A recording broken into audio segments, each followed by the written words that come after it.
Namaskar and welcome to this exciting episode of Sattology, Debunking Mythology. Sattology means science of truth, the study of truth. Opposite of that is mythology. Opposite is of that is mythology, which is means science or study of fake, lie, or imagination. Mythology actually means somebody's branding your history to be fake.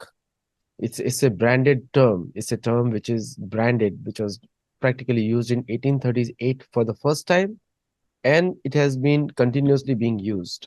So don't use mythology, use pathology for your history. I have a very special guest, and you'll know by the way I explained to him. He's a Rishi, Muni, Tapasvi, researcher, very sincere person, practices what he teaches in his own life. So let us welcome Sri Nilesh Oak. Namaskar, Aditya ji. And let me begin this by wishing you happy birthday in a dharmic style that goes with Jivet Sharada Shatam. We want you for to live 100 plus years. Sharada Shatam means 100, but 100 plus years. Not just live, but live in a very healthy, wealthy style and serve Dharma. So, Jivet Sharada Shatam, congratulations. Happy birthday. बहुत बहुत धन्यवाद और thank you very much because healthy life is wealthy life. Good health is good wealth. Thank you so much. One question comes in, and now we're talking about the health. So we also talk about the health of the mind. Hmm. So many people put big tilak, big bindi, and I love them. People should put on, and I have put on so many times in my life that I am not putting nowadays. I put a water tilak so that don't people don't shoot me in the head. So therefore I do that.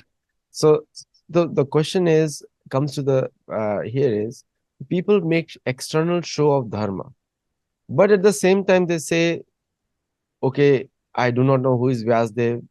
I don't know who is the real person. Like they have no faith, but they are following. They're saying Gita is, they'll quote Gita shloka, but they'll negate the person who actually wrote it or spoken it. They'll say, we don't know about that. And then the second question comes in, oh, maybe if everyone is created, then Krishna was a human. Krishna was Hmm. also created. And it's Hmm. not about Krishna. They talk about Ram, they talk about everyone else also. So the point is, how come these people, when they don't believe in the authenticity of their own quotes and continue to quote? What is your viewpoint there? All right. I mean, no, great question or great comment there. We have to be very careful in noticing that when we see something external, we don't know. I mean, so we have to be careful in not falling into the fallacies that unfortunately some individuals are stuck in, which is to say, somebody wearing a bindi by itself is not a indication of anything. Okay. Now, a dharmic person would wear a tilak or a bindi. But as you said, for example, you wear a water tilak. Now, how many of us, say us people in general, but I would say dharmic people, will able to understand the strategic point behind it? Not many. I mean, they would say, "Come on," and there would the whole argument would ensue. Now, on the other hand, as you may be aware, all the communist politicians of India, the lady communist politicians of India, then all the anti-India, I'm saying all, there would be exceptions, but I'm saying most of the anti-India, breaking India journalists, lady journalists, um, so-called anti-India, breaking India, public intellectuals of India, they will don a bindi. And how do we learn to distinguish? Well, they use bindi. Like there is one Facebook thread going on, like ladies, like very communist politicians and anti-breaking Indian intellectuals wearing this. Guess what? They wear it because it easily fools people. They take these individuals as dharmic individuals, as a pro-India individuals. Now, therefore, we have to be very careful, because now somebody who is wearing a bindi or a tilak because they are truly dharmic and it is part of their sadhana and part of their yama niyama. Now, we have to be careful and not treating them or not understanding them as a anti-India or breaking India or adharmi. So this is a subtle balance. And I think this comes from, at the end of the day, nahi jnanena sadrusham pavitram iha vidyate. Understanding this knowledge, why people do what they do, is it done because of just the pure dharma force? Is it done to deceive people? Remember, we talk about Valmiki Ramayana, when Ravan came to snatch away Sita. He came in the dress of a sannyasi or a Brahmin or whoever that was. Why? Because sannyasi is respected, Brahmin is respected, and why is they are respect? Why are they respected? Because of their knowledge. Okay, that again, this is not to be confused with the caste and all that stupidity of Western Europeans. But even I'm saying in the Indian Varnashram system also, it did have its what you call vikrutis. Okay, and it got based on like where you are born and so on. So that happens everywhere. That's why we say yada yada dharmasya glanir bhavati bharata. When Bhagwan is establishing it, why does he have to come to reestablish? It is said because of the ravages of time. The time will do that. This is the second law of thermodynamics, the entropy. So my point is, the bindi has a value that has a point. It has many other many other aspects, significance that is to be understood. But do understand, go beyond the external appearance to understand why somebody is behaving that way. And it's not always easy. We all can be fooled by it. I personally will agree that yes, I have been deceived by external appearances everywhere. Which is to say, you see a non-Indian person, and many Indians will immediately think, what will this person know about dharma?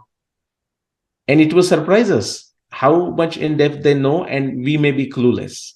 So back Yes. to you. Yesterday in the US, I personally met somebody came to my home Hmm. and a big yoga teacher. Hmm.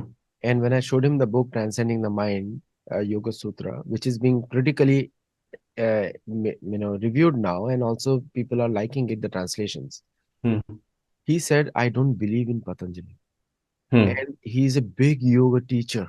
Hmm. And he will watch this show, and I know because I was objecting to him in the house also, where I never do that. And I said, no, it is Patanjali. If you don't believe, then what is the point in anything? Yeah. Because he's the source of our Yoga Sutra knowledge. Means he studied all the Shastra and then created Yoga Sutra. Yeah. So this has become very common now. And we're coming to the topic of Ramayana now. The same thing with Uttarkand, and you and I have, in the prelude to that, we have already discussed that if you remove Uttarakhand, you have to remove Balkand, and if you remove Balkand, you have to remove the Yuddhakanda. So what is remaining now in Valmiki Ramayana? Kishkinda can't also one has to remove. I mean, Eventually. even Ayodhya can't. I mean, Yes. today, depending on the time, we will discuss that. But that is actually a fact. Yeah. And just like the yoga teacher who came to your house or wherever you met him, and the person said he doesn't believe in Patanjali and Patanjali Yoga Sutra. See, this is a problem. See, many of the folks. I mean, again, I don't know about that individual, so I'm not talking to even that specific individual. And individuals don't matter, meaning yes, eventually they are the one, they create a good or bad culture, but it is about the philosophical point. The problem is they stay at the level of a belief. I mean, Belief. a That's right. person might have casually used the word belief, Yeah, but have they understood it? They might have even read it, but have they understood it? And again, depending on the context, I want to focus on Uttarakhand, but the Yoga Sutra also I will talk. If you remind me, if I forget now, is the book out by the way? I mean, yes, it's out. I may not be keeping up with all the all the things that you write. Okay, Yeah, good. it's Okay, out. very good, very good. All So right. let's get started, and then we will begin the Okay, so let me share something. If you can enable me, correct. we'll Done. just Yeah, do that. All right. Yeah, there we go.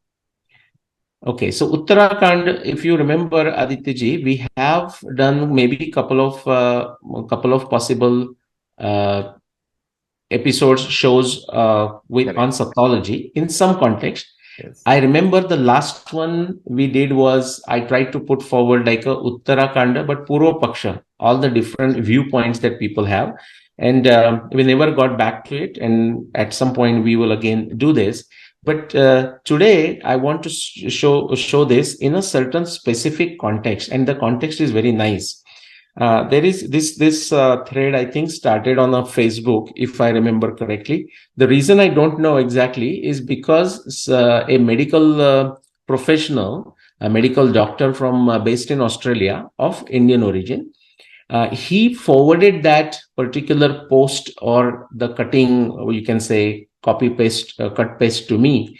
And of course, the person who wrote it, I mean, I know him. He's connected with me on Facebook, and we have had communications before. Again, I want to make it very, it's important is that, of course, we should discuss individuals, but it's not about the individual who wrote it, but we are going to analyze his claim. Okay, very important, because it's very interesting what you find in Uttarakhand. Just like you said, when somebody is wearing a bindi or a tilak, is that person dharmic, or is that person, like, a adharmic in a garb of a dharmic external appearance? Something similar happens in when it comes to Uttarakhand. And I mean, it's beyond me, but because the issue is there, I don't want to sideline the issue. It's like people get riled up on Uttarakhand. And if you ask them, if you point them, usually you get an emotional response. Very rarely you get a adhyatmic, dharmic darshana, like from a Nyaya darshana point of view, or any of the other darshana point of view, from a logical point of view, scientific point of view. Very rarely you get the response. It doesn't matter which side of this debate people are when it comes to Uttarakhand. And I don't know what it is. Maybe they just get a high of some kind, and that's why this just debate continues. Again, I'm not against the debate. In fact, we are discussing it. So let me get into this, Aditya and feel free to pitch in. See, this is a post, and it looks like from Facebook, just the context of it. So, I mean, he's connected with me on the Facebook, but I don't necessarily read his posts, or I don't know if the Facebook ban or Facebook shadow ban, whatever. I don't get to see his post. Occasionally, I will see something.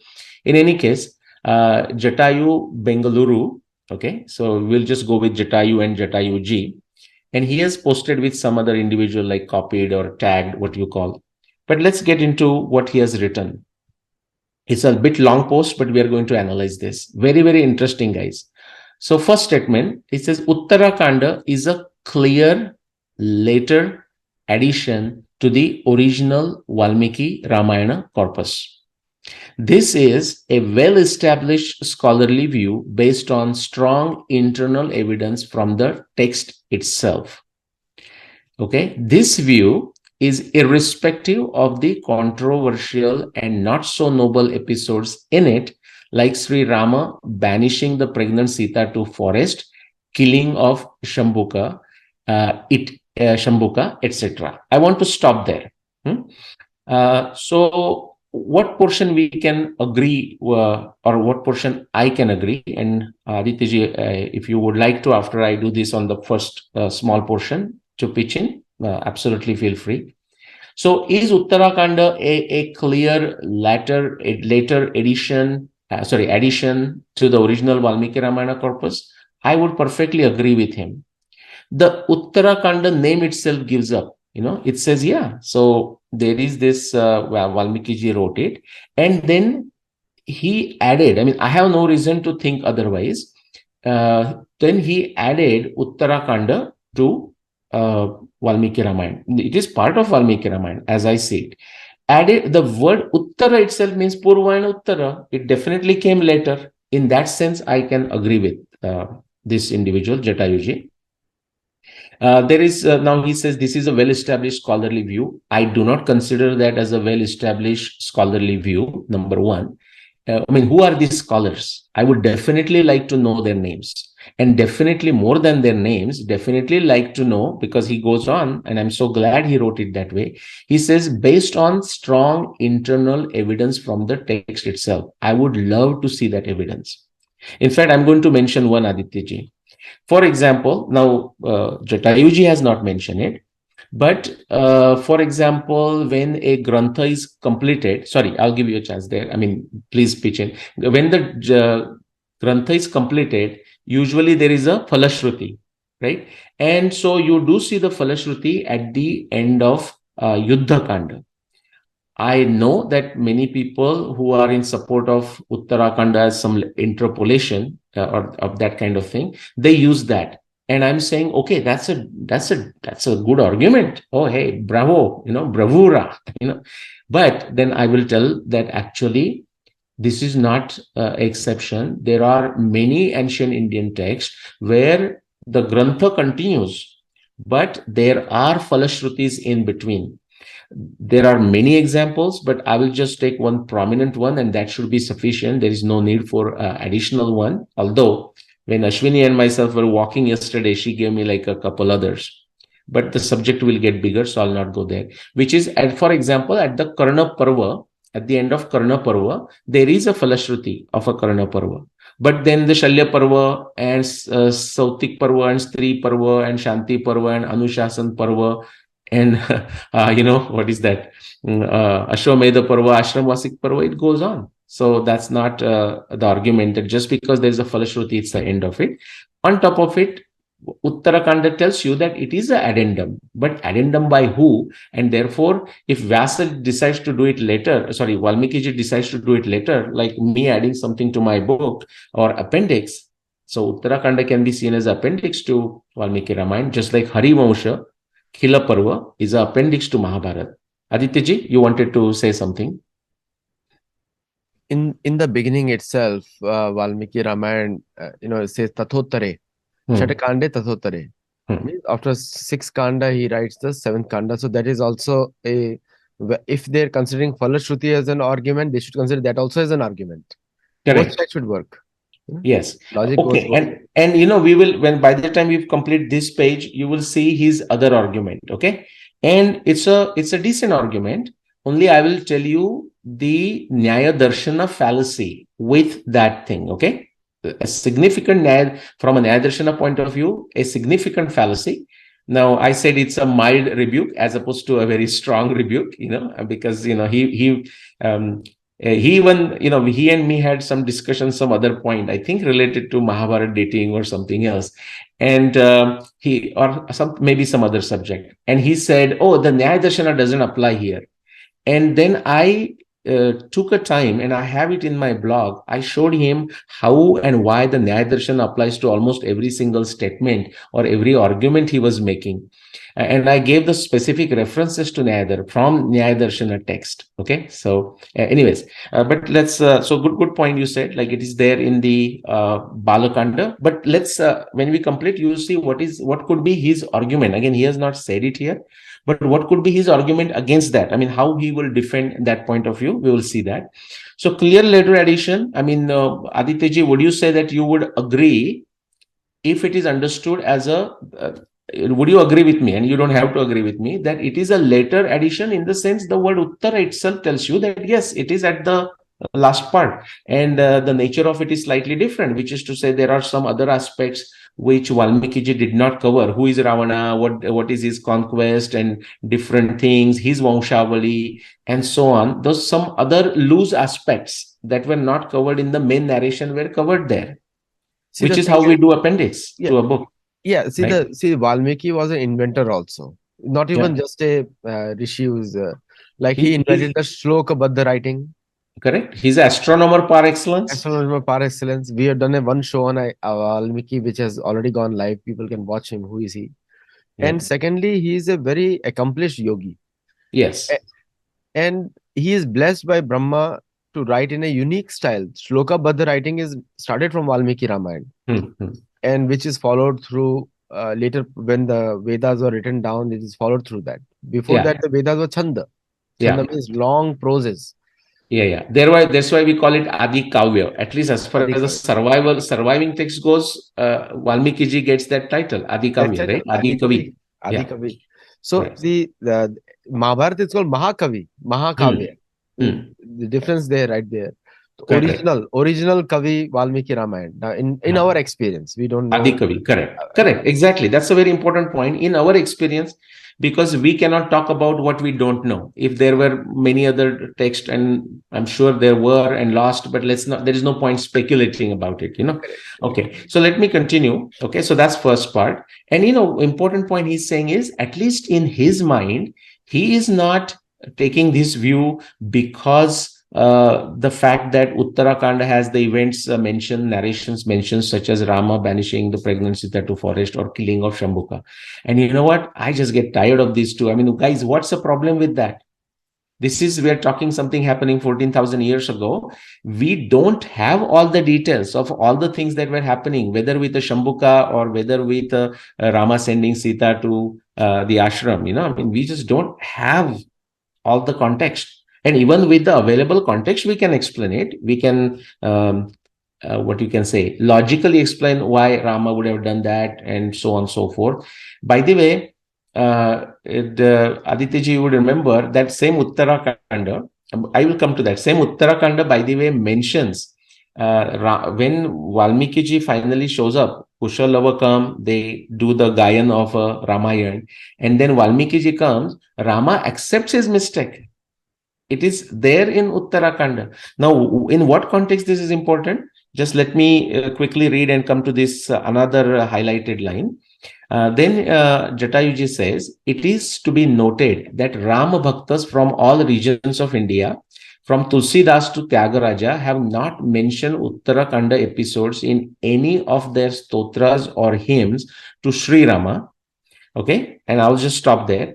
First thing, I have not studied Tulsidas. I have studied Tulsidas, but not in that detail to comment whether Tulsidas ji includes anything from Uttarakhand or not.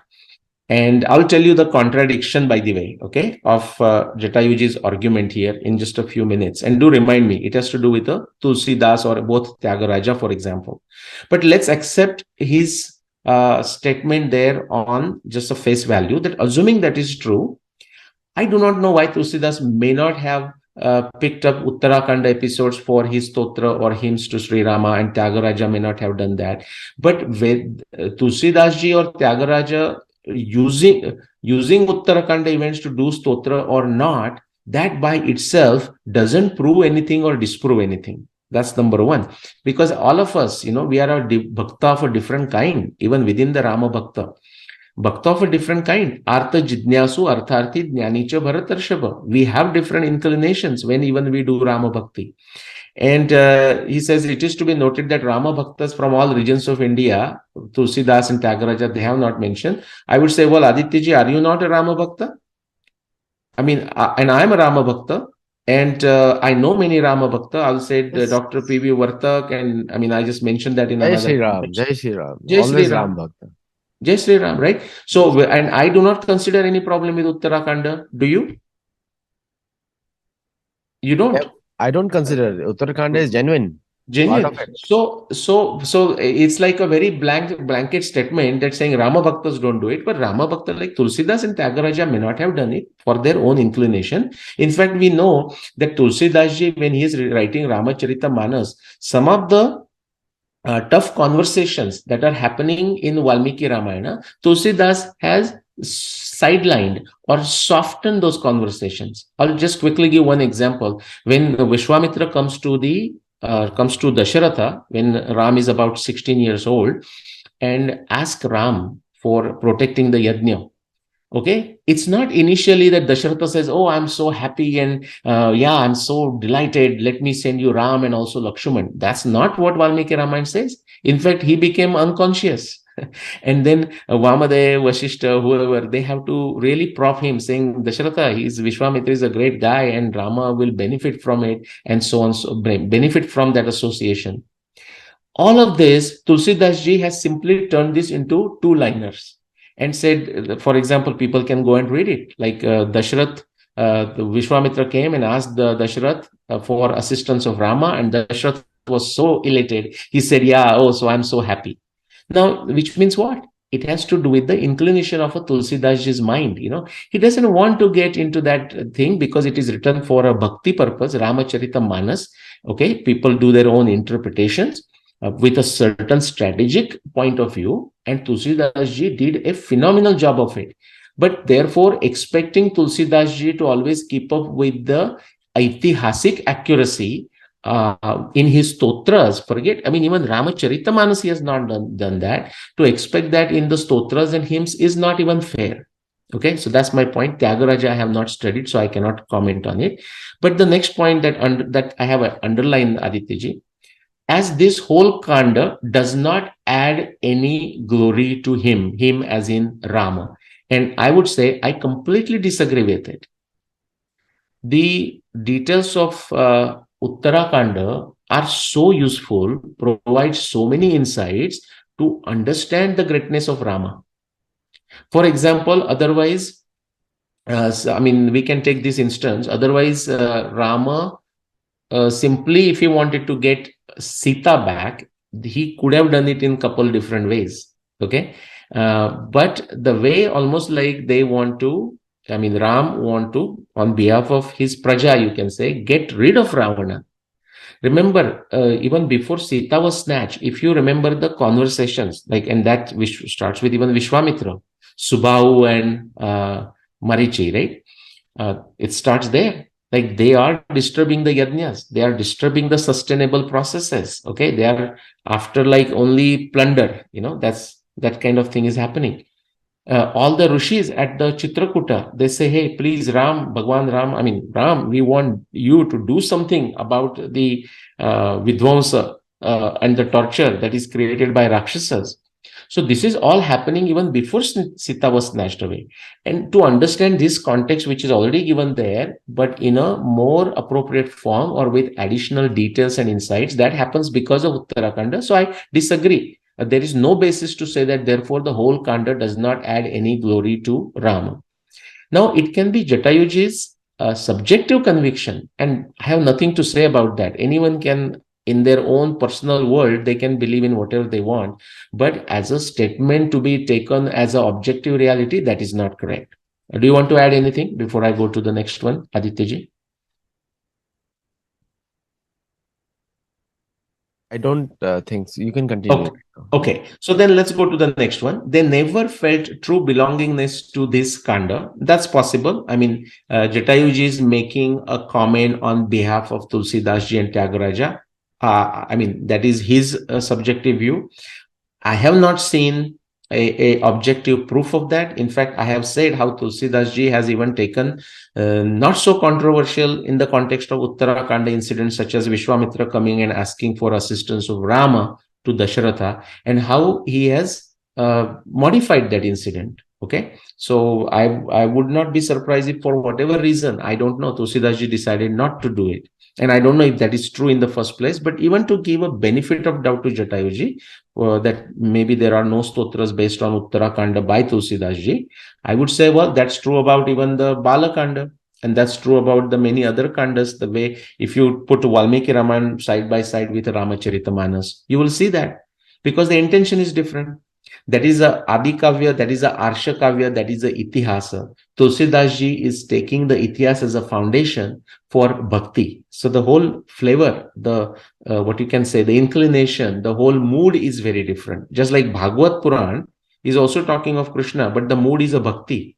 Whereas Krishna is also discussed in Mahabharata, but the mood is not, bhakti is not the main one. So anyways, karma, in fact, Mahabharata, actually it's very difficult to say what is the prominent position of Mahabharata, because everything is there in Mahabharata. But if you consider in the context of a Rigveda and Ramayana and Mahabharata and Upanishad and Bhagavad Puran, then you will say it is a karma pradhan. Okay, just like the Bhagavad Gita. Yes, there is a jnana, there is a bhakti, there is a yoga, everything. But the emphasis is on Arjuna, get up, take the bow and arrow and start fighting. Okay, let's go next one. They never felt true belongingness to this kanda. I already commented. Then Jatayuji says, it is upheld only by Now, this is very interesting. Let me highlight that. Then Jatayuji is claiming that the status of Uttarakanda as a valid thing is upheld only by certain rigid Sanskrit Pandits. Okay. So if that is true for me, for example, then the first people have to accept that I am a Sanskrit Pandit. Okay, I'm just saying this humorously. But no, I wouldn't fall into a Pandit, wouldn't fall into a Sanskrit Pandit, and definitely wouldn't fall into rigid Sanskrit Pandit. There are actually rigid Sanskrit Pandit in social media, okay, and who create a havoc. So as far as they creating chaos and havoc, I would agree with Jatayuji, but not on this point. And then he also says, and other orthodox strictly go by the book people bent upon accepting all established traditional opinions unconditionally. I would love to hear Aditya your point of view, how you look at these two. I do not qualify in either of this category, and definitely I am against these two categories per se. Those who strictly want to go by the book. In fact, Brahma Bindu Upanishad says, "Palalamiva dhanyarthi tejet grantham asheshata." Bhagavad Gita is saying, "Chandansyasya parani yastam vedasa vedavid." Right? And Indra is telling Bharadwaj, Ananto vai Veda, bhai kitna Ved padega tu? Sorry, your comments on these two, and then You know, um, the rigid Sanskrit Pandit. See, both you and I have learned Sanskrit from Mahabharata, Ramayana, reading regularly. That's how you have learned. Very simple thing. I have learned like that. Even though till 10th grade, I got some basic grammar. Now, and the Orthodox strictly go by the big people. What is the other source you have? My question to them is, what other source you hmm, have? Are you hmm, going to go through Bible to understand Ramayana? My question is. huh. So, That's a good point. Yeah. I mean, No, I no, have to very go good. through Valmiki. Yeah. Well, but his point is not so much like don't use the book, but strictly go by the book. Meaning to If say if it is in the book, Bhagwan Ram tells Love Kush, how do you know the truth about my life? So huh. that is the biggest validation that Bhagwan Ram is confirming what Valmiki has written. Right. But my point is no. And if you consider yourself, that's fine. But do you consider yourself into the category of orthodox, strictly go No, by the book person? No. no way. Right.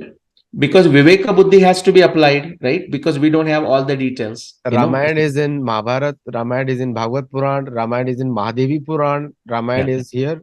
So Yeah. And when multiple there is a sources. variation, for example, and minor variations do occur, Pathabhed, interpolations, many other issues, but even just people recollecting from memory, Yes, and I'll come to that one instance. Then we have to use our Vivek, so correct. what Vivek we use? Hey, say, hey, if I have a two opinions there That's right. about, say, specific event of Ramayana, and one of them is mentioned in Valmiki Ramayana, even based on a Shraddha, I'm going to go with a Valmiki Ramayana as opposed to some other thing, even if it's Tulsidas Ji's Ramacharita.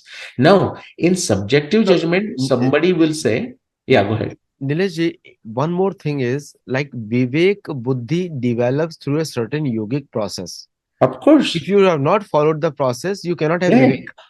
You know, Yeah, in fact, no, very great point you said. In fact, that is very toughest. Like Shraddha Buddhi can be sometime developed like as a yes, blind Shraddha. Shraddha is blind by definition. Viveka Buddhi, it is a gift that comes from the above. You just keep on doing sadhana. through your You have, sadhana. you have to be darn lucky to get it. And this is not, see, this is like people says, yesterday, this morning, I have an email, okay, from a professor of physics from India saying, sir, I'm following your work, totally impressed. I want to do original research like you. How do I do it? Can you guide me? Now, see, this guidance cannot be like a step one, step two, step three. That's In right. fact, I That's right. responded saying, read all my books, read all my blogs, watch all my videos. And I forgot to suggest, I will do that after this. I said, take one of my books and do a good critical write up. Let me understand if you even understand the existing book and do a critical write up, then we can talk about the next guiding steps. Okay. Anyways, let me continue. So they do not feel any connect with the heart of Valmiki. So the certain rigid Sanskrit Pandits. So my only point here, Aditya would be Mhm. I am neither a rigid Sanskrit Pandit nor a orthodox strictly go by the book person. Okay. And I feel connect with the heart of Valmiki to the my limited extent with my limited abilities. And still I consider Uttarakhand as a very much part of Valmiki Ramayana. That is not a justification. So it, almost like, reversed it and saying, hey, if I want to accept Uttarakhand, I have to accept myself as a rigid Sanskrit Pandit or orthodox strictly go by the book. That's a very uh, futile argument. Okay, it's a jati, it's a nyaya darshana should rebuke such kind of argument that doesn't stand the ground. Okay, that is the point. Let me go to the next one. Now Uttarakhand is this is a lot of interest. Yeah, go ahead. Yeah, Adityaji, there is a lot of interesting stuff in the second paragraph also, by the way. Uttarakhand is totally unrelated to Valmiki, the Adi Kavi Rishi. I do not know what that means. Okay. The mention of the genealogy of Valmiki ji comes in Uttarakhand, but let's move on. Chronologically, this is very interesting point. Now, this is, I think, appears to be Jatayuji's original claim. I don't know, or if he's copying it, pulling it from somebody else who has made it in now, or a few hundred years ago, or a few decades ago. I mean, he has not made clear in this message. Chronologically, it got, you must listen carefully, at a time, let me see if I can highlight it. Yes, at a time when the third revision of Mahabharata happened, the Sutta Ugrashrava layer, after the Vyasa and Vaishampayan layers. So, for the benefit of audience, I'll say it is true that the Vyasa's Mahabharata, the way it has come to us today, does have two or three layers. Now, layers is not to be understood in the way many Western Indologists and their lackeys have and tried to understand it. They think like, this was added over 1,000 years. No, it has not added over 1,000 years. Now, Pathabhed and interpolations, yeah, they can happen even today, 21st century. Okay, there are these rigid Sanskrit Pandits on social media. They are creating all kinds of stupidity, with their lack of understanding of Mahabharata or lack of understanding of astronomy, and sticking to that rigid Sanskrit rules of grammar. That's a different subject. They can happen now. But the additions to Mahabharata, which is Vyasadeva created, Vyasadeva taught to his 5 disciples, then 5 disciples started, propagating it. Then comes the Sarpasatra of a Janmejaya, where Vaishampayan tells it to Janmejaya. Romarshan Sauti is listening to it in the audience. Then Romarshan Sauti goes to Naimisharanya. There a yajna is going on with a Shaunak Rishi and other sages. They ask Romarshan Sauti. Romarshan Sauti narrates Mahabharata. And therefore, we see Sauti Uvacha or Romarshan Sauti Uvacha, and that documentation has come to us. So, yes, there are 2-3 recensions. So, that point we agree, that's not the problem. The disagreement point for me, disagreement meaning it's not even a disagreement. This could be true, but I have not seen any evidence in his post, and I'm very curious to see what the evidence is, and we'll talk about this. But he says chronologically it got added. Now, you know what? If the evidence is not given, and I'm not expecting him necessarily to provide all the evidence here, but if you are making such a serious claim, that is different. You have to provide some information like, hey, have you written a booklet, or is there some blog that we can read where the references are listed and so on? And it's not, other than he says he has written something about it in Tamil, and that he might translate at some point. Well, I mean, tough luck for us, because we, at least I don't read Tamil. Anyways, and I'm not going to pursue such vague claim where reference is somewhere else when I feel confident on the other side of it. But anyways, let me say that chronologically, see, this is a big claim, Aditya. Chronologically, Jatayuji is saying it got added. So we'll take that as his assertion or his claim. I wouldn't say assertion because I have not seen the evidence. Chronologically, it got added at the end of Valmiki Ramayana. That is fine. That is true so far. But at a time when the third revision, so after 7,000 years, so Ramayana 14,000 years ago, and at the time of Mahabharata, or in fact after Mahabharata, and the timing of this Ugrashrava Sauti, Naimisharanya, that narration is around 5,480 BC. It's approximate date, not exact year or something. Okay, so that's like about 80 years after the Mahabharata war. Okay, so Jatayuji is claiming that the Uttarakhanda was composed, created, and added to Valmiki Ramayana in 5,480 BC. Of course, he doesn't understand, and I don't know if he accepts, but it doesn't matter whether he accepts it or not. Mahabharata text evidence will take you. So 5,480. So the date, forget the date for a minute, because that will create another can of worms, open another can of worms. But I am asserting that I am saying that he's claiming that it was added in 5480 BC. Now just look at the fun. So first thing he's claiming, he's not providing the evidence, but let's see if he claims it. Now what is his evidence? Look at this, very interesting.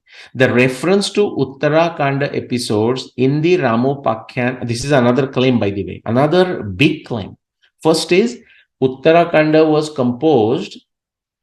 Does that he said that? Yeah, it got added. So now he doesn't say who composed it. See, he has left that loose thread there.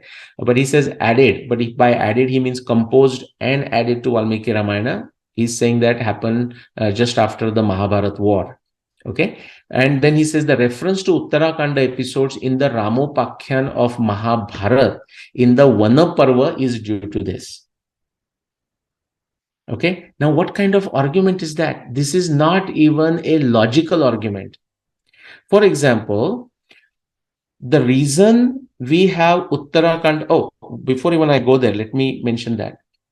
I am glad that Jatayuji, forget the other aspect, Jatayuji is agreeing that Uttarakhanda episodes are there in the Ramopakhyan, okay, of Mahabharata. Now, we don't need his agreement because they can be very clearly shown that the Ramopakhyan narration in the Mahabharata definitely is fully aware of the Uttarakanda. Otherwise, certain references given in Ramopakhyan will simply not come. Now, why is this important point? And I'm saying I'm glad that Jatayuji is mentioning it because there are many individuals who claim, and I was going to say pretentiously claim, because they claim that Ramopakhyan has no mention of Uttarakanda. Because they don't know how, probably they have not read Uttarakhand, they have not read Uttarakanda, they have not read Ramopakhyan. And if they have read both, they lack the discriminating ability, a critical ability to notice the events of Uttarakanda, events mentioned in Uttarakanda, how they have showed up in Ramopakhyan. So I would at least congratulate Jatayuji on this one, that he recognizes that the Uttarakanda episodes in some form are mentioned in Ramopakhyan. Now his argument is that it is mentioned that way because it was created at the time of Uttarakanda. That is a fallacy. Okay, that is a futile argument. Why? Because Uttarakanda, if it is created before, as I am asserting it, okay, who created doesn't matter. I mean, it tells us Valmiki, so we will accept that. Unless somebody comes up with an alternate evidence saying, no, it wasn't Valmiki, but it was a disciple of Valmiki. If a proof is provided, we will accept it. Proof not just as a Shabda Praman, but there is something else that is not there. So when it is created before, something that is created 7,000 years ago before Mahabharata, at the time of Ramayana, maybe 1,000 years after, 2,000 years after that, 3,000, any time in the last 7,000 years between the time of Valmiki Ramayana and Mahabharata, any time if the Uttarakanda was created, still it could become a part of Ramopakhyan. For that, what kind of argument is this? That the very fact Uttarakanda episodes are in Ramopakhyan, that itself was in some way a proof that Uttarakanda was created at the time of the last recension of Mahabharata. This is illogical, unscientific, it's futile, it's a fallacious. Okay, the reasoning is fallacious. Aditya ji, do you want to add anything before I go to the next one? Okay, I will just please continue. Yes, continue. Okay, yeah. Then next he goes on. Then Uttarakanda episodes keep recurring in many Puranas like Padma Puran, Skanda Puran. That is correct. Okay, so these, the narrations come in all Puranas from Ramayana, from Mahabharata. That's what he's referring to. And great poets like Kalidas and Bhavabhuti find good scope for dramatic and emotional aspects in it. I will also agree with that. When an artist like Kalidas, the Kalidas was also a great astronomer, great Rama Bhakt and all. But when they're writing a drama for drama purposes, from a Natya Shastra perspective, for visual effects, and so that people remember it well, yeah, they take the artist freedom, you can say, make some modifications. So yeah, I have no problem with that. Embellishments, dramatization, some change of narratives sometime, for the matching of a drama. They will eliminate certain scenes and so on, just to keep the drama within certain time. Yeah, so emotional aspects in it, and add many imaginary elements. I would call them embellishments, some of which then get inserted into Valmiki text itself over time. Now, this is my point. point. Yeah, so that does happen, right? The interpolations, the Pathaved. My point is, if this last explanation, like the things getting inserted into Valmiki Ramayan, Mahabharata in the form of Pathaved, in the form of interpolations, when people are making copies, all that. Now, just because somebody says interpolation, we don't have to accept it. The person has to show the proof why he or she thinks it's interpolation. But the point is nevertheless valid, that yes, there are interpolations and there are Pathaved. But I'm saying then that theory itself is sufficient to say that some things that does not make sense in Uttarakanda could be Pathaved, could be interpolations. And why just focus on Uttarakanda? Because the Pathabhed and interpolations can occur and has occurred or have occurred for all Kandas, all Parvas of Mahabharata, any text around the world. Say you take Christianity, for example, like there are three stories of Jesus, Mark, Luke, and Paul, or whoever, and they are not consistent. Okay, but those all stories are preserved. We can see that in the Valmiki Ramayana about the age of Rama. Okay, we can still distinguish which one is correct of the two, but two different versions of about the age of Rama when he left for Vanvas, or say when he got married, are there right in Valmiki Ramayana. Or why Kumbhakarna had this special condition where he used to sleep for 6 months and so on. There are three different mutually conflicting, contradictory narrations. I will call them theories, and I have written about it. I have presented in conferences about it. Okay. Is there all in the Valmiki Ramayana? That by itself is not a issue. In fact, that's like saying, Aditya just like you and me are discussing here, you say, what are your thoughts about the Shambhuka story? And you will have your thoughts and they might get recorded. I will have my thoughts and they might get recorded.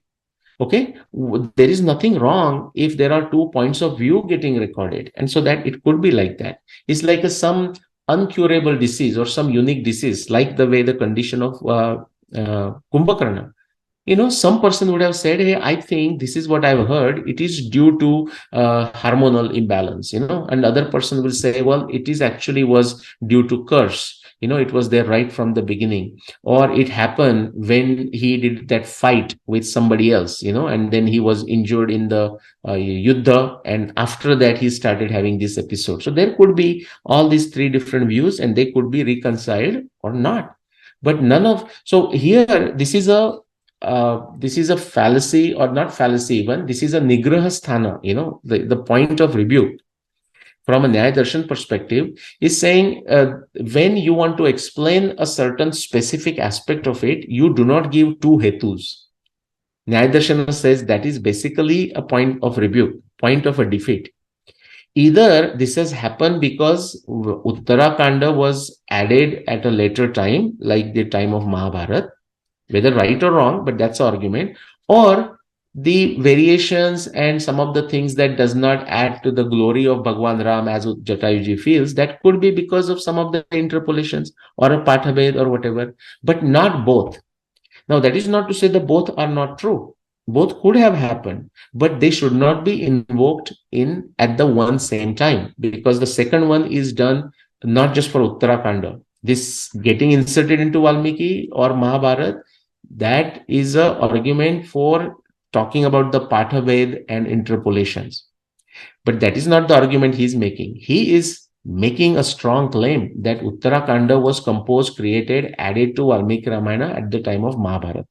Now, anything you want to add, Aditya? Then I want to go quickly and show you the evidence against some of these loose claims that have been made. One of the things which really comes to mind that, and it's because I don't know this person and this is on Facebook, is that he's peddling the same logic which the Europeans do in universities nowadays. He's not doing anything new. This is the same thing which I've heard from many, which is being taught in Harvard University nowadays. Yeah. And so he should also read Snakes in the Ganga also. And again, it's not about him. We are just using, I'm The thankful to him that, same logic right? which is there. Yeah, I'm thankful to him that he has He courageously has the written this. courage to write it also. Right, it, right. Yes. And to your point, whether somebody is wearing a bindi, we don't know. And this is where we need to understand the strategic point of view. Because, and there is other person, I have not met him in person. I have met his sister, but of course, we have communicated for a long time, Raghu Bhaskaranji. And he has made some comment about it. And I liked some of the comments, not everything that he has said, which is to say, we are not understanding this battle. This is a strategic battle, and it's like, kya kehte hain hum, like somebody just puts a fire between the two folks, get them to fight on some totally irrelevant and stupid thing, and he goes away, and these two individuals are just fighting for no reason without even understanding why they are fighting. It is something like this, that I see these people getting riled up on Uttarakhand, and I'm saying, just guys, just pause, come back, breathe, read, think about it, read the background literature, read Vedas, read Upanishad, read Bhagavad Gita, read Mahabharat, read Darshana Shastras, get some sense, and then go back and revisit Uttarakhand. Okay. And so Raghu Bhaskaranji, again, not that I would say I will agree with every single point he has written, but I would say 80% has written a phenomenal stuff in the context of, I think, this post. Okay. All right. Let me go further. So quickly, if you were to summarize the claims, we have spent enough time on this. So Uttarakhand is clearly later addition to Valmiki Ramayana. I would have no problem agreeing with it, but not agreeing with him in the sense of it was written 7,000 years after Ramayana times, at the time of Mahabharata. No, I don't agree with that. Then next point, he says Uttarakhand does not add to the glory of Rama. I disagree. Actually, there is so many insights that are provided only by Uttarakhand in understanding the Rama, Bhagwan Ram, but also Ramayana. It is, he says that Uttarakhand is a valley, it is only upheld by certain rigid Sanskrit Pandits. I would say that's utter nonsensical claim. Or by orthodox, strictly go by the book people. That's also utterly nonsensical claim. That is not to say that what he is saying is false. No, this could be, the Uttarakhand is valid, may be held by rigid Sanskrit Pandits, may be held by orthodox, strictly go by the book. I'm not disagreeing with that factor. But if this statement is foolishly understood to mean if anyone who accepts Uttarakhand is a person who is a rigid Sanskrit Pandit or orthodox, strictly go by the book, then that is nonsensical. That's all I am saying. Then next one. Next one, 4. Uttarakhand was added coincident with last recension of Mahabharata. That is his claim. I have seen zero proof in support of that. He makes a point, in fact, that number 4, let me go to 5, is the reason. 4 is the reason why he claims Uttarakhand episodes occur in Ramopakyan of Mahabharata Vanaparva. That's utterly illogical. There is no Karyakarana bhav there. It is illogical from a Nyaya Darshana perspective. Actually, it is a futile argument. It is a fallacious argument. Okay. Now, these Uttarakhand episodes kept recurring in Puranas and via later creative individuals. That point 6, I agree.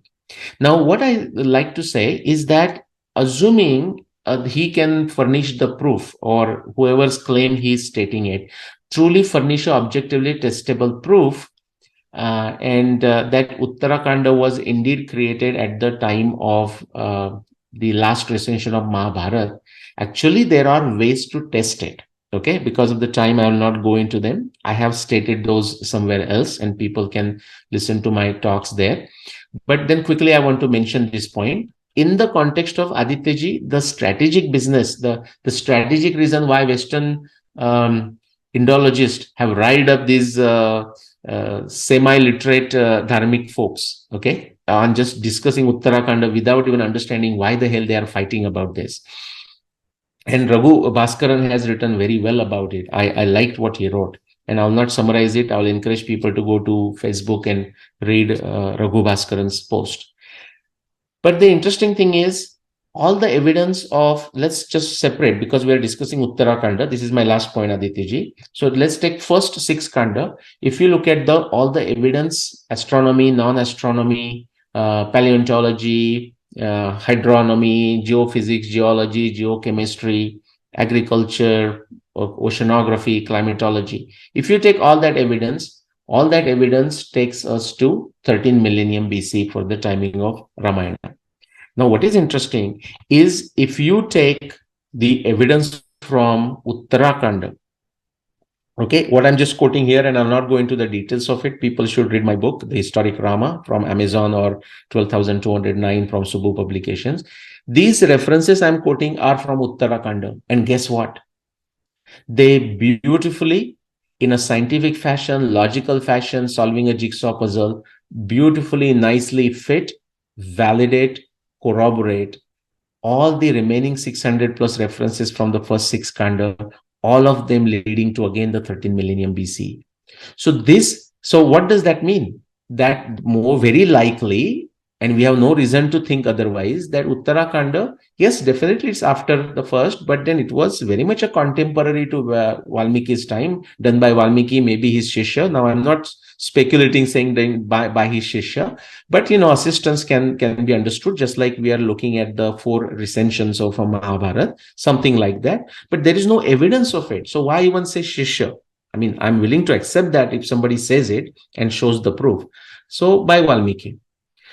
If that is not the case, let us say, just as an argument's sake, Adityaji, and if someone like Jatayuji or wherever he has pulled this claim from can furnish the objective proof that Uttarakhanda was actually indeed created, composed, and added at the time of Mahabharata. Just for a second, let's accept that, assuming that argument is true, still it remains this particular evidence that I'm showing you on this page, and there is more, decisively shows that at the time of Mahabharata, there was evidence about Valmiki Ramayana or about the Ramayana that now we don't have access to as an independent text other than Uttarakhanda.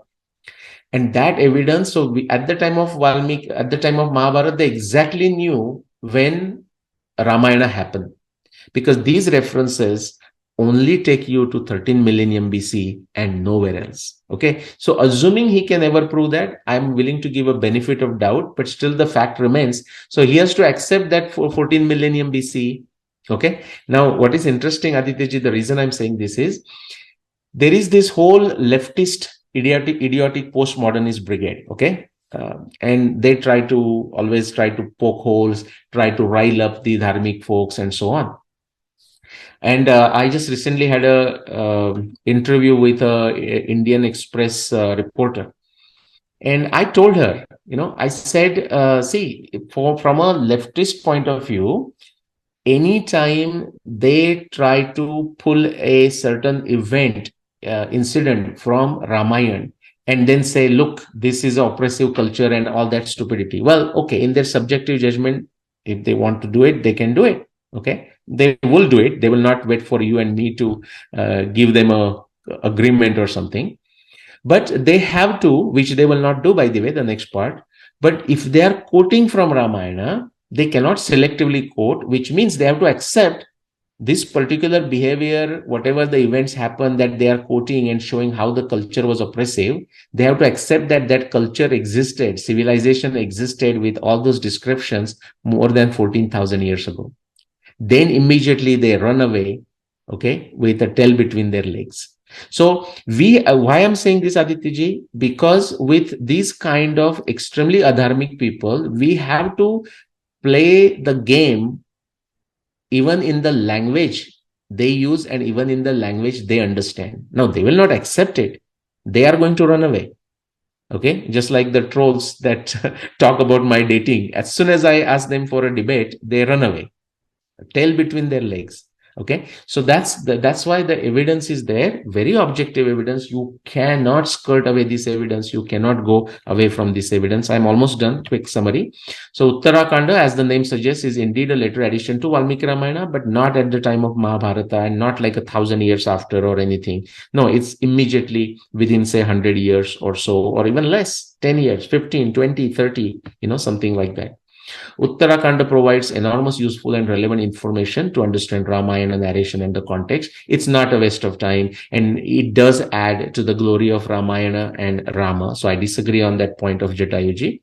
Acceptance of Uttarakhand as a part of Valmiki Ramayana is not limited to rigid Sanskrit Pandits and of strictly go by the books crowd. Now, the claim that he has made, I have not seen any evidence whatsoever Okay, other than the claim that Uttarakhand was added during the last recension of Mahabharata. I mean, that's a statement, it's not a claim. I mean, it's a claim, there is no evidence. We must be on the guard against such claims posed without any empirical evidence. Hitchens razors apply, which is what? A claim that is made without evidence can be and must be dismissed without evidence. There is the onus is not on other side to show the evidence, or the evidence doesn't exist for this. Again, evidence against this claim doesn't exist. No, the onus is on the person who makes the claim. Okay, the reference to Yadu Vasudeva, I don't know, Aditya if you know it, but there is a discussion. Actually, I may have the verse here. I will not show you because we have might have gone over time. The reference to Yadu Vasudeva, like Krishna Vasudeva, comes in the Uttarakanda when there is a discussion of the yugas. Okay, and yesterday Ashwini and I, when we went, we had this hot debate. That's what we do, and the debates are good when done in the right spirit. And so, of course, somebody will say, well, Valmiki is so great, he can make a prediction. And yeah, I'm not denying that, but that's not the view I would like to take. And that will be a long discussion. We can do it another time. Actually, it was an hour-long discussion with Ashwini ji as we were walking, by the way. But the point is, this can be simply explained by interpolation. I'm saying using his approach, or even the so-called academic approach. Yeah, just because that one Vasudeva comes doesn't we have to say immediately, therefore it happened after Mahabharata. Now, Jatayuji has not claimed that, but I'm saying actually this I can give him as a evidence in support of his theory, but I really want to see independent evidence, objective evidence in support of his claim that it is at the time of the last recension Mahabharata. I have seen none. The reference to Yadu Vasudeva and other such references can be easily explained via interpolation. That is my point. Okay, it will be interesting to check factual details, and then I'll not go here. This bullet, Aditya ji, is one wonderful experiment that I have suggested for any takers. What they can do, I don't know the outcome of it, but it will be very interesting. And I'll tell you, Aditya ji, people always come to me, like just like this morning, I got the email saying, hey, I want to do some original research. Guess what? This is such a fascinating thing to do, what I'm suggesting in the bullet number 5. But now that I suggest it, nobody will do it. This is how lazy and tamasi our folks are. It will be interesting to check factual details mentioned in Uttarakanda, compare them with Ramopakyan, and see if Uttarakanda details match more with Ramopakyan than the first 6 kanda of Valmiki Ramayana. This by itself will not prove or disprove anything, but at least it may prove as a corroborative evidence for the claim of Jatayuji. So someone like Jatayuji has every reason to take this kind of analysis, and I don't know if he has already done that. But for others, it's definitely a wonderful research project to work on. And I'll be very curious to see who takes it up, Aditya ji, from our audience or some other place where I mention it. My gut feel is nobody will do it. They will just lazily waiting for somebody else to spoon feed them. This is our problem. This is our problem, very serious problem. And we should recognize it. We should accept it. There is no point blaming Western Indologies. Western Indologies, whatever is their motive, Aditya ji, you and me run into them and you have seen it. When they take a certain portion, it is frankly, I'm praising them. Even when their intention may be inferior, the amount of tapasya they will put it into understanding it is amazing. They might misinterpret afterwards, twist and torture. That they will do, may do, most cases they will do. But the amount of tapasya they will put it into understanding the stuff in detail, and the tenacity, even when they may not understand Sanskrit, they may go to the extent of learning it, look at multiple translation. It's just amazing. Very rarely we see that on the Indian side. That remains a fact. Quickly, on the other hand, notwithstanding the dating of Uttarakanda, the chronology and astronomy references of Uttarakanda fit, corroborate elegantly, beautifully 13 millennium BC as the timing of Ramayana. I think I'm done. So that's it, Aditya ji. Back to you. No, thank you so much. And I think the reason I think everybody knows why we picked up this message is that it had all the points to discuss, actually, one message. and everything which I personally doubt whether people see, without Shraddha and without basic understanding about the original author, you're bound to make that mistake. What makes people think that Valmiki was not an intelligent person? What makes Valmiki think that he was not logical? He did not have knowledge of Nyaya. So when he himself is credited with inventing the shloka based system of writing, so so it again boils down to that the same theory, postmodernism, that Yeah, today we are more modern than before. And yeah. even though we can't remember few basic numbers on the telephone, also not everybody remembers all the numbers on telephone. Right, right. But to be fair, Adityaji, I don't think, I mean, so Jatayuji is not claiming that Valmiki, he's not criticizing I Valmiki, know, I right? He's understand. not criticizing Valmiki. But actually, his analysis has many errors. That's what I'm rather saying. His Jatayuji's analysis has errors. And again, this is not many people like, see, now Jatayuji hopefully won't take it like this. Many people, when I will do this kind of analysis, okay, they start shouting abuse, personal abuse. They forget it's not about Jataiji. I would love people taking paragraphs from my books and analyzing it in this fashion, and I would love to respond to them. Okay, but not something kya bolte hai, hawa mein golibar, like just some hitting somewhere in the air, and they say, oh, you please respond to it. There are some trolls have written utterly bullshitting nonsensical stuff. No, I will not waste my time responding to them because there is nothing to respond. True, true. And again, you made it very clear. It's not personal. It's about the Not at points all. that is Yeah, mentioned there. yeah. So thank you all the viewers for joining. Do share, subscribe, and also let others know about the content which Nilesh Oak ji and I are speaking on these sessions. And and there is a playlist of Nilesh Oak. You can subscribe to it and you can watch it. All the videos in one place. 111 now. And Yeah, it's and there. it says 5561 BCE. That is the title of that playlist if you're Correct. searching for it. 5561 BC. That's right. And gradually people are going to come to that level because there is one place I read yesterday that 3000 years after the Mahabharata war, there was no war. Hmm. So and 3000 years because 1.66 billion people were killed according to Sri Parva of Mahabharata. Huh. Where Yudhishthir explains to Dhritarashtra. Huh. But say again, when I'm saying but Adityaji, that number conflicts with other narration of 18 Aukshahini in the Mahabharata itself. Yes. Okay. Because see, the collateral damage is always there. Hmm. So collateral damage will be there, and also Mahabharat, the area in which it was fought was not that small Kurukshetra garden. Correct, correct. So we don't know the interpretation of those numbers. As you said, it could be collateral damage. That's why the number is bigger. Correct. Okay. But the first number, the 18 Aukshani numbers with the genetic data makes perfect sense. Correct. That is there. Yeah, but I know that there is other number. This one comes in what? Sri Parva. Some Sri Parva. Yeah, I have seen it, and you have mentioned that. Yeah, And I sent you the screenshot also one time. And yeah, yeah. and Yudhishthir says that I have never spoken a lie. Hmm.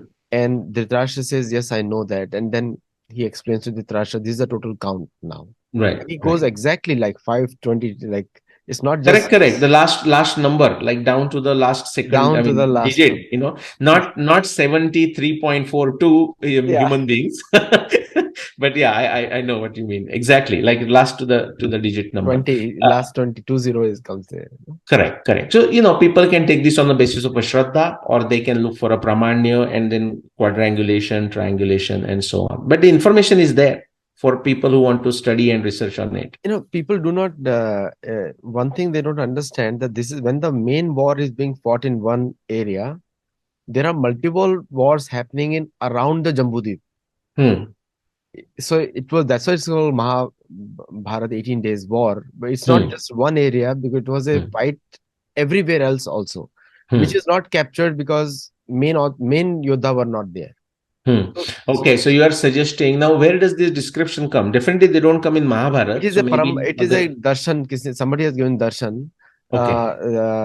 The Narayan Acharya, Huh. Okay. Bangalore. Oh, Okay. Yeah. So I mean, so now that needs to be validated in some fashion. I mean, you can take it in a Shraddha, but so what you are suggesting, as a even whether that is validated or not, but very interesting parallel.